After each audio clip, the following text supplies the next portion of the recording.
Few people have heard of Bletchley Park these days. The government did a pretty good job of covering everything up after the war.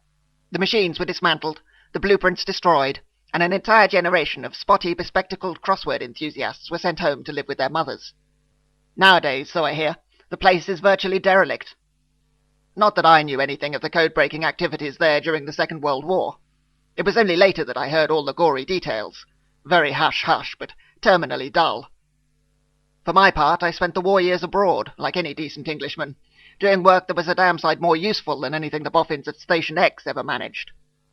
No, my only memory of Bletchley Park was of a rather peculiar weekend there in October 1929.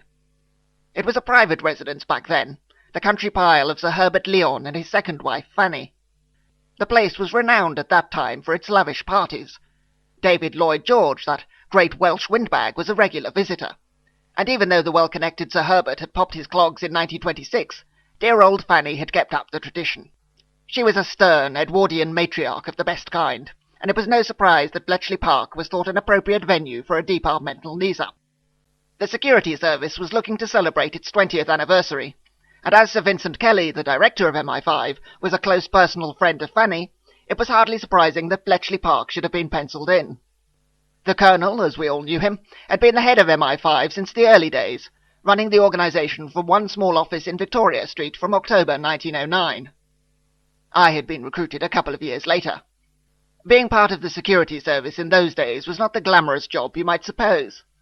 I spent most of my time at MI5 trawling through 1911 census information, looking for German nationals and deciding whether or not they posed a threat to national security. It was deadly dull work, but it was useful all the same. The day war broke out, we arrested damn near every Kraut spy in England, and one or two other people whose names I had surreptitiously added to the list. That was pretty much my only experience as a spy in the pre-war era, apart from one abortive field trip in 1912, which I don't have time to relate here. Despite the brevity of my career, the Colonel was kind enough to invite me along to his 20th anniversary bash, to be held at Bletchley Park over the weekend of the 26th and 27th of October. A select few former and current employees would be gathering to celebrate, as Sir Vincent put it, 2 decades of being only slightly less incompetent than MI6. I was happy to accept the invitation. If I could have foreseen something of the disaster that would ensue, perhaps I would have been less happy to do so. No records were kept at the events of that weekend. Even Ramsay MacDonald, the Prime Minister of the day, was not informed. The witnesses were sworn to secrecy, and only a handful of people ever knew the whole story. I am the only one left now. Sir Vincent Kelly died in 1942, after 30 years of loyal service and precious little thanks. No, if I don't put pen to paper, no one will, and they can't exactly hang me for it now. My doctor tells me I'll soon be dead in any case. He's a cheerful bastard, that one. I must confess, the idea of taking the secret to my grave does have a certain perverse appeal, especially as the undertakers are already waiting in the wings. But causing one last bit of mischief before I die holds an even greater attraction. I only pray I have the time left to do it justice. This, then, is the true story of Bletchley Park in 1929.